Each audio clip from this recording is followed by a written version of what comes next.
Okay, kia ora everybody. Good morning. Welcome to Dock Edge School's screening of Cryptopia. I'm Matthew Donaldson, the Dock Edge School's manager. This is Alicia Adar, she's the Dock Edge School's coordinator.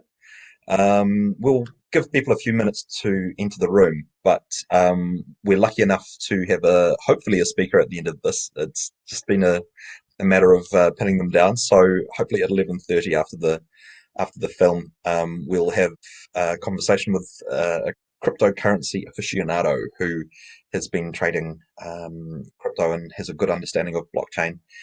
So you can ask those questions about how crypto relates to New Zealand markets. We would like to welcome Auckland Uni Psychology Department, Michelle Burstall, Zane O'Neill Harvey, Gabriella Crozier, Eleanor Almeida. Sorry if I've mispronounced any of those, but also Westland High School, Janie Collins. Great to have you all here.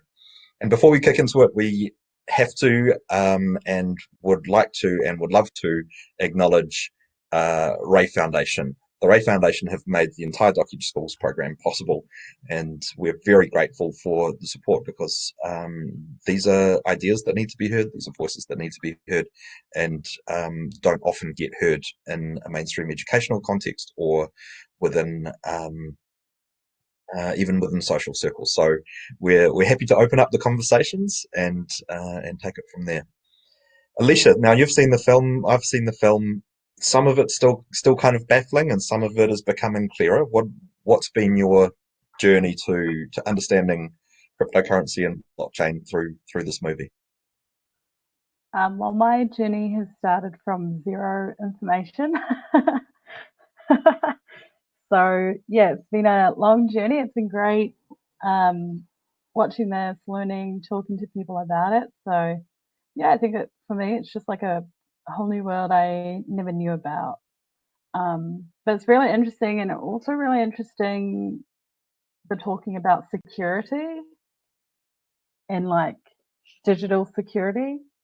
I would never think about, well, I would do like the standard things that people do to keep my data safe. But yeah, it opened my eyes to how serious the hacking realm and the stealing, online stealing kind of stuff can be. So I found that really interesting in the film about how the great lengths that they have gone to keep cryptocurrency safe, as well Yeah, as learning what cryptocurrency is. yeah, and seeing that there's as much, if not more, value ascribed to digital points of value. But I mean, that's essentially where we've moved to from gold to cash to now ones and zeros. Or your bank account, my bank account. It's just numbers Yeah. on a digital Yeah. screen, really. And in the background, the banks move the money around on our behalf, sometimes without our knowledge, sometimes without our permission, sometimes Yeah. doing things that we probably wouldn't be happy with them doing. So, That's one um, thing that we spoke about last week that I was like, wait, what? Yeah, the idea that the money doesn't just sit there, it gets moved. Um, yeah, and that money could be going to things that I wouldn't necessarily support. So I just kind of thought, like, how do you find out what banks contribute to? Is it all on their website? You and unlikely because that is once it's in their hands, it's commercially sensitive information. Whereas in a blockchain environment, the traceability is very transparent. It's very clear. Mm, Um, so I like that aspect of it, but really until it starts gaining currency, as they say, until people actually using it as something that they can buy a pie from the dairy with, or a drink from a bar, or whatever. But in the movie, we'll be able to see how far down the track that's progressing.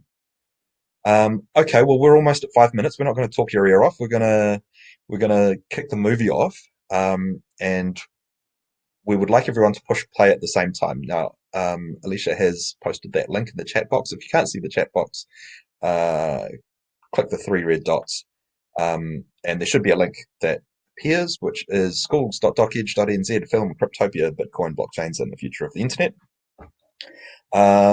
Let's click that now. But the idea is to keep the webinar jam open while we're playing. We'll shut down the cameras, we'll shut down the audio, and we'll come back for the Q&A after. Alicia, is there anything you'd like to add before we kick into the movie? No, I think we're good to go. You can write down notes while you're watching it in case you have any questions. I know I did that the first couple of times I watched it. Yeah, and then we can talk about it afterwards. Nice. And if any of the teachers or students do have those questions, as you say, Alicia, note them down, and then you can type them into the chat comment here, and we'll relay those questions to the subject area expert. Okay, well, let's go to that link that you've just clicked. Hover over the Play Now button. If you have any tech troubles, if you have any dramas, just email myself or Alicia. Alicia will put the email addresses in there, and we'll get you sorted out. And we'll wait for you in the Q&A if you have big tech trouble. Okay, so hover your cursor over Play Now, and 3, 2, 1, play now. And just push play on the movie. Okay, have a great screening, everyone. We'll see you after.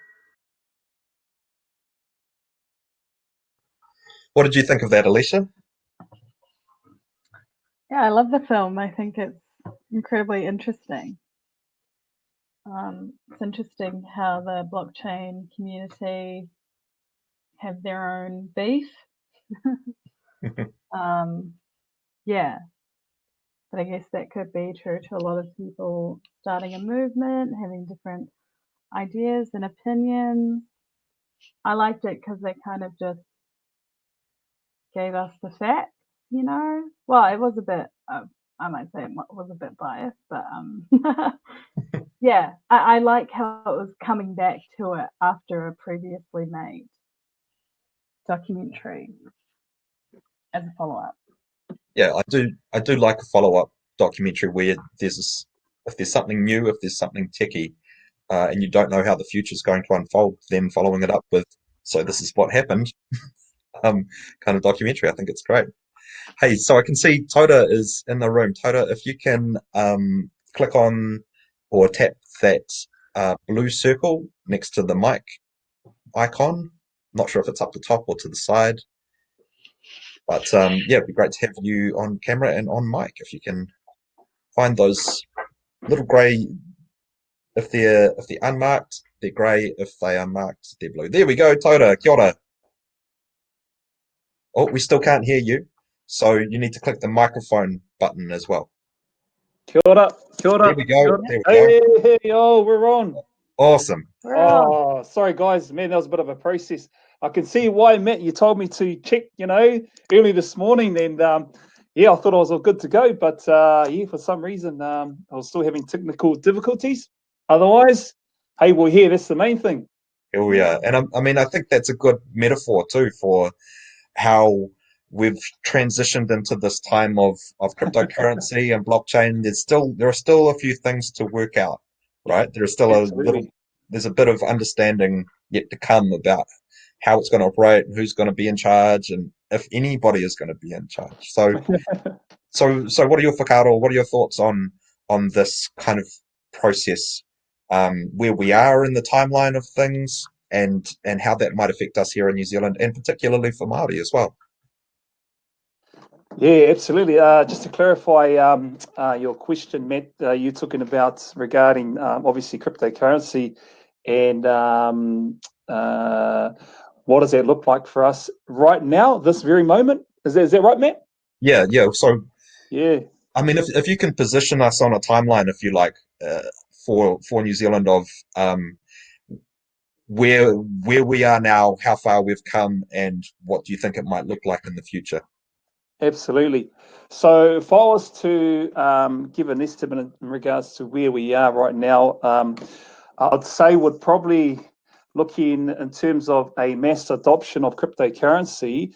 We're probably at least anywhere between 2 to 3 years before we actually start seeing the masses coming into this cryptocurrency space. And the reason why I say that is I think for us Kiwis, we're still trying to adopt the whole mentality of, trying to get rid of physical things, cash we're talking about, and then moving into this digital space. It is a mind shift. There's got to be a mind shift, and I think, in all honesty, we're slowly, becoming aware around this cryptocurrency. I see the media have come out and started to do interviews and articles on cryptocurrency, Bitcoin in particular. So we're starting to see that, lately, especially within the last couple of weeks. I'd say 2 to 3 years, we're going to see probably 70 to 80% of Kiwis using cryptocurrency in some form or shape. That's what I see anyway, Matt. Yeah, well, I mean, it's you certainly got some early adopters. There are a few Facebook groups. I think that's where we met to see if we could have a cordial here. And it seems like there's a strong interest across the board in cutting out the middleman. There's always someone clipping the ticket, and historically our banks and our financial system has always been someone going, I can see an opportunity to get something for nothing. Whereas through blockchain, it seems like really transparent. It seems like there's no middleman. Is that fair to say? I mean, I'm still wrapping my head around. Yeah, absolutely. Just quickly, if I can share, there was, when I was a little kid, I had this dream of, owning a bank, and as a kid, because that's where all the money was, if you owned a bank, you were rich. And, it was a dream back then, maybe, 20, 30 years ago. And then guess what? The idea of owning a bank or becoming your own bank is a reality now. And so when you talk about cutting out that middleman, that's exactly what you're doing. You're eliminating the banks, that middleman. And cryptocurrency enables you to be your own bank. How awesome is that? Becoming your own bank, having that the autonomy of you taking care of your own wealth.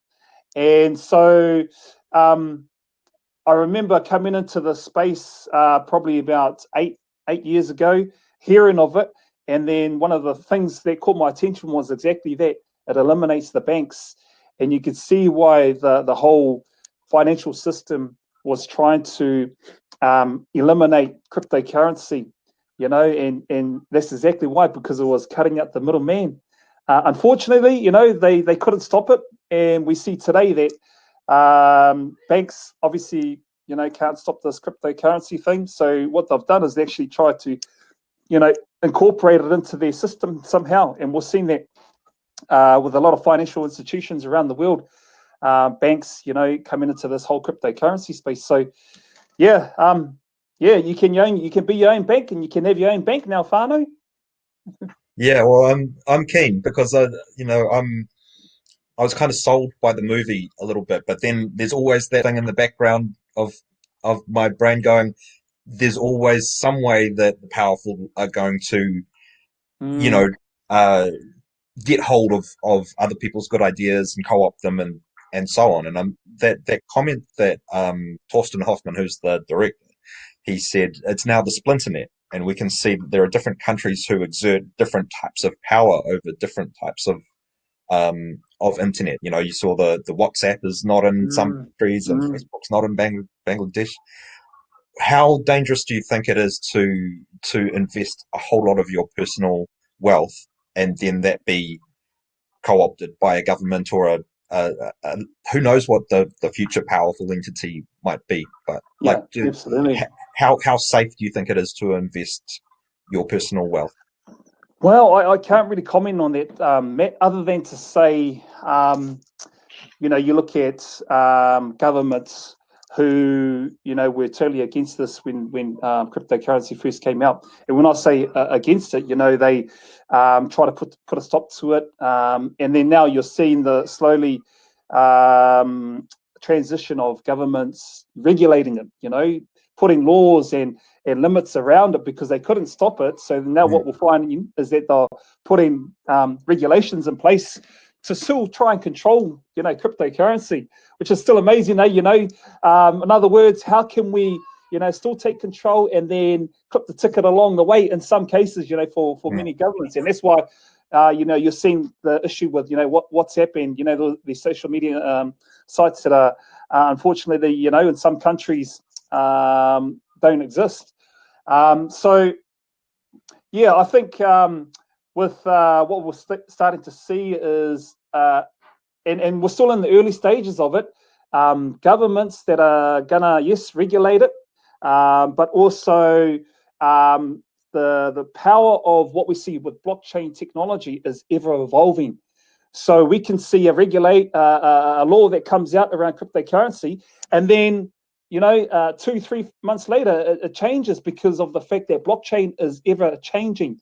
And when I say ever changing, there's always new projects, always great innovative ideas using blockchain that are going to come out. And so, yeah, it's scratching the surface, to tell you the truth, Matt. So we're going to see, basically the whole world using blockchain, to tell you the truth. That's the power of it, so it's either get on board or, miss this ship, because it's going to change the world.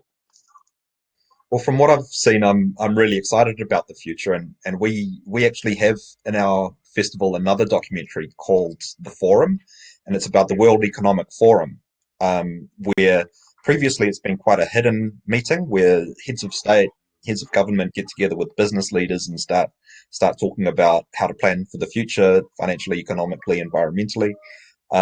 And I saw there were a lot of world leaders interested in crypto and interested in blockchain, but they just didn't have any understanding of it, and that is why they would go to those meetings. And yeah, exactly as you say, previously they were fearful of something that they didn't understand and how that might threaten their status quo and their sweet deal. and then when there's some opportunity for it to change the world for the better, they were like, how do we control this? Because we are afraid of losing our power. So Absolutely. You've got access to all of our films in the Dockage Schools program, so I recommend that one for you. Yeah, no, Take a look at that. yeah, absolutely. Anything to do around, cryptocurrency, I'm always, trying to educate myself, learning. I'm part of some forums or groups where, great minds alike are thinking outside the box, so to speak. And just to touch on what you said around, this whole everything our minds are set to do has to be logical. And so when you're talking about a digital currency, you're thinking, oh, how is it real? I can't touch it, because we're so used to tangible stuff. You're thinking about a digital currency. Is it fake? Is it, all these questions go through your mind.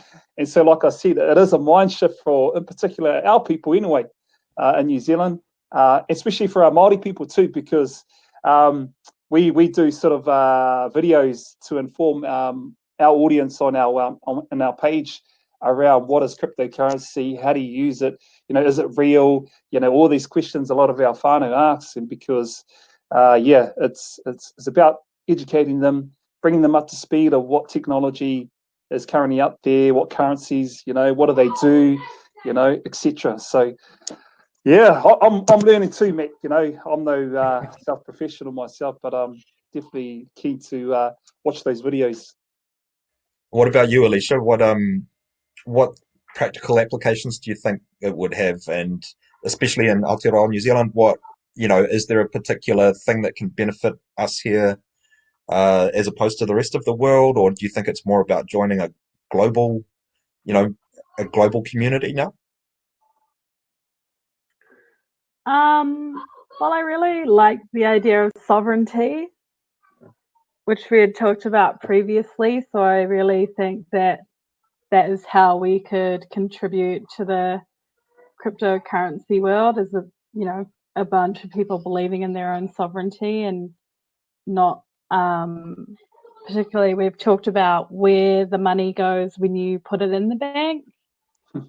And because we don't know, I would rather it go and just be somewhere than banks being allowed to use it for things that I might be protesting against. So yeah, I think that as people who believe in sovereignty and kind of fighting for what they believe is right, I think that would be how we would fit into the world of cryptocurrency. My opinion. Yeah. Yeah. I've got a question for you there, Tyler. So, is there such a thing as interest in the crypto blockchain world? Like, can you have a deposit in your little safe vault and then that accumulates wealth, or is it just the value that goes up of the scarcity of it? I Yeah, yeah. That's a good question, Matt. And to tell you the truth, I'm not aware of any interest accumulating, with your cryptocurrency sitting in your wallet. However, I am aware of the fact that, if you hold certain coins, there is a value that it's attached to those coins. Now, we take, for example, Bitcoin. Back in 2018, it had reached its highest, I think, around about 20,000 K for one Bitcoin. That was the value. So if you held one Bitcoin, you're basically $20,000 richer. Well, as we know, the following year, Bitcoin dropped dramatically to 6,000, in 2019. So it's volatile. It's up, it's down. There's no certainty that it's going to reach 20,000 K again, or 30,000 or 40,000. It is what we call a risk, where you invest your money into. So in regards to whether it makes interest just by sitting, I personally don't know that, but I do know that, there is a value attached to certain coins that you hold in your wallet. And so, for instance, because that Bitcoin crash in 2018, it seemed to get really popular. People were going, "Oh wow, this is the future," which it seems to be. But everyone was like, "Cool, I'm jumping on board." And Yeah, then, because everyone else is, that kind of like everyone else is running this way, I yeah, should run this way too. yeah. But then not having the practical application of being able to spend it in a coffee shop or a bakery or whatever, that a lot of people were like, okay, well, I'm not so interested in this now, and it crashed. Is that kind of how it went? Is that Yeah, pretty much. And the other thing too, with that is that because it was becoming, it was so popular, people were jumping on board. They forgot to, and they failed to educate themselves around, oh, okay, what is it? What do I do with it? How do I use it? But a lot of them were just jumping on board because they were FOMO, or fear of missing out. And then of course, as we know, it plummeted, and so a lot of people had lost, their money basically. And then I think it hurt a lot of people, and that's the reason why is the fact that when it decreased, they lost out on the money, and so they're like, stuff this Bitcoin stuff, it's a fake, it's a scam, and all that stuff. Well, it's a fake and a scam because you didn't educate yourself. It's something that people were riding this wave, and that's cool, but you got to understand what it does. It's about educating yourself around what this whole cryptocurrency space is. So yeah, I certainly had lost money, but that's all right because you learn, you grow. But it's definitely the future. It's something that is you're going to see. I think a lot of people, in particular in New Zealand, starting to use cryptocurrency, and there are many merchants that are starting to come on board too, locally here in New Zealand. They're starting to adopt, of course, cryptocurrency as a method of payment. And as we know, look at the evolution of cryptocurrency in itself. We started off with a barter system. There was a form of currency where you can exchange goods. Say, for example, a blanket for a gun or something. There was a form of currency, and then we moved from that to notes, paper money, coins, and then, of course, 30 years ago we had that a thing called the plastic card, where you can go into a shop, pack and save, and swipe a card, and then you walk out with these products. I mean, that was laughable at the time, 30 years ago.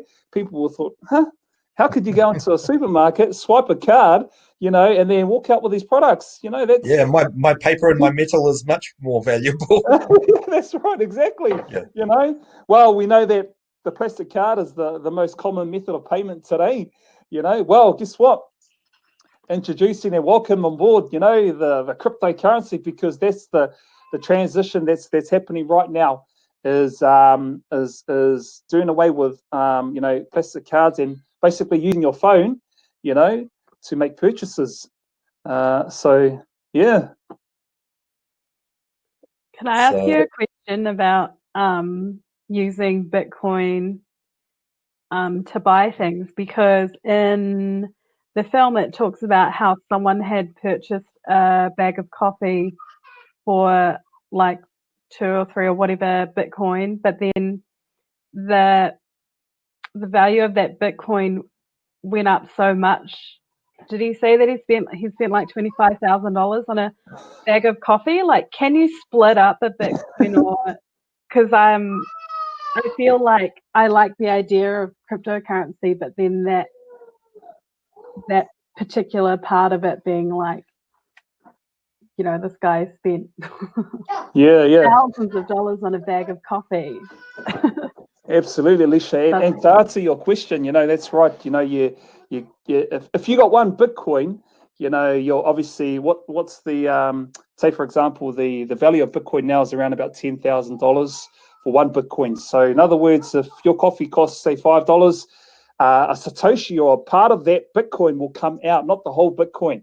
right. So Right. yeah, a little part. So it's like 0.00352 of a Bitcoin will come out of your wallet. So now, whether there are people who just like to hold Bitcoin because they believe in Bitcoin that it's going to rise, to $20,000. I don't know, might be this year, might be next year. We can't say. So they're hoping to make a return on their investment. You see, so if they purchase the Bitcoin now, say $10,000. And then next year it goes to 20,000. Well, they've just made a $10,000 profit, within 1 year. So that's the thing about Bitcoin. Now, what determines the price of the increase of Bitcoin? Well, there's certain factors. Obviously, the media have a lot to do with it. To tell you the truth, when they promote something around Bitcoin or cryptocurrency, people will come on board and start purchasing, Bitcoin via exchanges, etc. So there's creating a buzz around cryptocurrency and Bitcoin. So that's part of a little part of what would see the increase of Bitcoin. Merchants, we're beginning to see a lot of merchants, like I said, using the method of cryptocurrency. So that's going to increase the price. There's many factors that plays a part in making Bitcoin rise. And of course, when we've got governments that are coming on board and financial institutions that are starting to use it and in some way, then we're going to start to see, an increase in Bitcoin as well. So there's a lot of factors that play into, the rising of Bitcoin. But it's people make a lot of money. There is a founders club called the Bitcoin Millionaires Club, where they've made all their wealth just by purchasing Bitcoin at an early stage, when it was like, $1, $2. They bought a whole lot of Bitcoin, and then they sold it once it hit $1,000. So there are those stories. But once again, I need to declare that I'm no financial advisor, anything like that. So this is just from some people that I'm connected to in groups and, things that you see in the media, Google, etc. So hopefully that answers your question, Alicia. Oh, definitely. Yeah, Well, definitely. I've got a follow-up question from Alicia's question then. Like you said that you've got a Bitcoin and then you've got a Satoshi. Is a Bitcoin like $1 and a Satoshi is like a whole lot of cents or something like that? Yeah. And can you buy like a small amount, like can you buy a part of a Bitcoin for $100, or do you have to save up and buy the whole Yeah. $10,000 Bitcoin? That's a good question, Matt. Okay, so just to answer the first part of your question, yeah, so Satoshi is a part of a Bitcoin. So, for example, if we wanted to buy some Bitcoin, you don't have to buy the whole Bitcoin. The whole, you can if you want. If you got $10,000, you can buy, pay for one Bitcoin worth $10,000. So in that way, once you purchase your Bitcoin, you've got one Bitcoin. Okay. Now, if you don't want to put $10,000, you might want to put $10 or $100 into Bitcoin. And that way, when you purchase $100 worth of Bitcoin, you get a what we call a part of a Bitcoin or a Satoshi, which is equivalent to something like, don't quote me on the 0. Whatever the value of it. It's something like 0.00 something, whatever it is. So you can purchase a bit of a Bitcoin, or you can purchase a whole Bitcoin. Depends on how much money you have. But like I said, for those early adopters, when Bitcoin first came out, there were many people that had purchased Bitcoin back in 2011, 2010, and I think the value of it back in 2010 was 31 cents. And a guy had purchased a whole bunch of Bitcoin. And then the following year, it went from 31 cents to $1,200 within 1 year. Wow. Yeah, that's a 1 year. That's and then he just cashed out, and he made a lot of money from that, So yeah, I mean, it's if it's something that you believe in now, you might want to invest into some coins. Now, Bitcoin is not the only coin out on the market. There are over 1,000 coins on the market at the moment, and they each do different things. So there's projects behind what these cryptocurrencies are doing on the market, and are solving problems. That's what they're doing. So, I mean, for example, would there be a type of cryptocurrency that would be used in the construction industry, or a type of crypto that would be used in retail to, just make those transactions easier and more accountable? Or what are some of the different uses? Yeah. Well, I think, if we look at Bitcoin as an example, the problem it solved was based around fraud, and also the speed of transferring money. Okay, so from one place to, say, from here to New Zealand to Australia, the process of transferring money is, I think it was around about an hour. That's how long it took. Whereas currently you find today the system through the financial institutions, it takes around about 3 to 4, 5 working days at the most to transfer money from here to, anywhere across the world.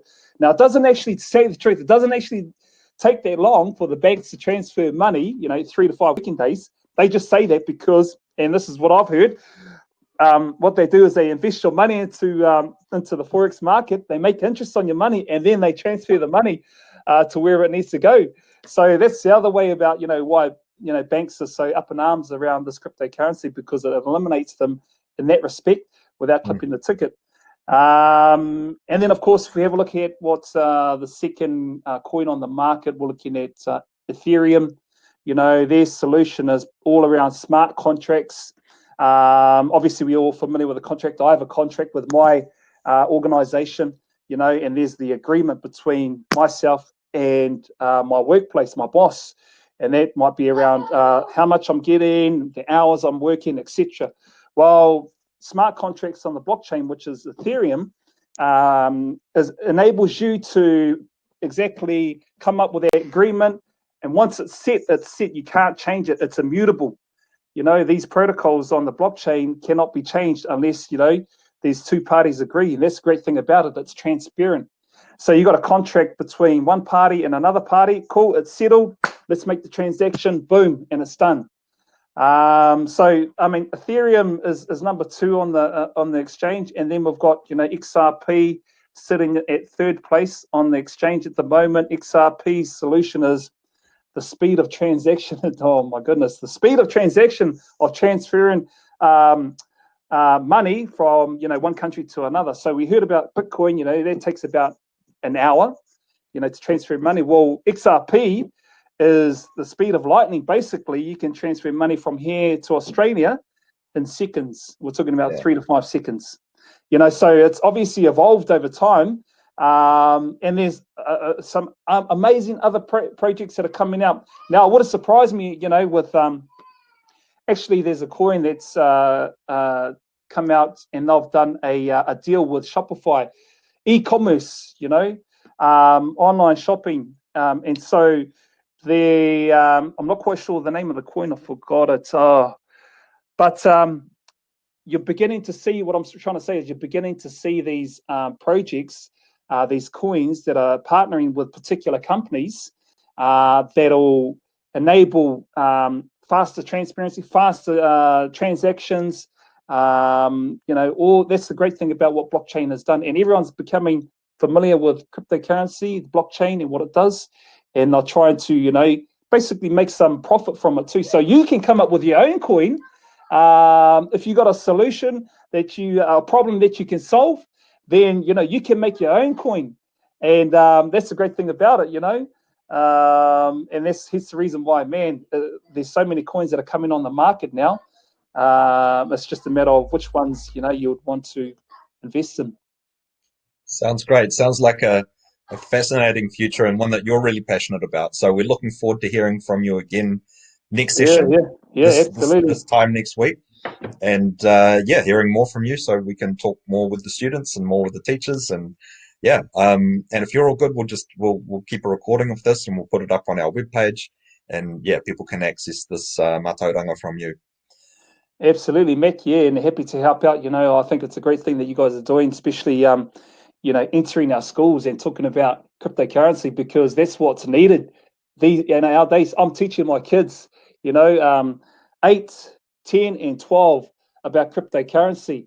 And, I've got, they want their money. I said, if you put it away and if you put it into cryptocurrency, and look, and I'm showing them the market, and saying, look, it's gone up. Oh, but it's gone down. Oh, but this is going, so the idea around that is because they'll be using it more, when they're my age, so I want them to know and educate them around, okay, this whole space around cryptocurrency. So, they're not like, what is this? Oh, no, I don't know. They're shocked. But and get I just want to shocked say, by market rhythms, and just get a sense of the ups and downs and the flows, and So I just want to commend you for actually going into schools and allowing this, to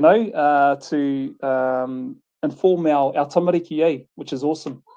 Yeah. Kapai. All right, well, we better wrap it up there, but thank you, Ray Foundation. Thank you, Doc Edge Festival. Thank you, Alicia.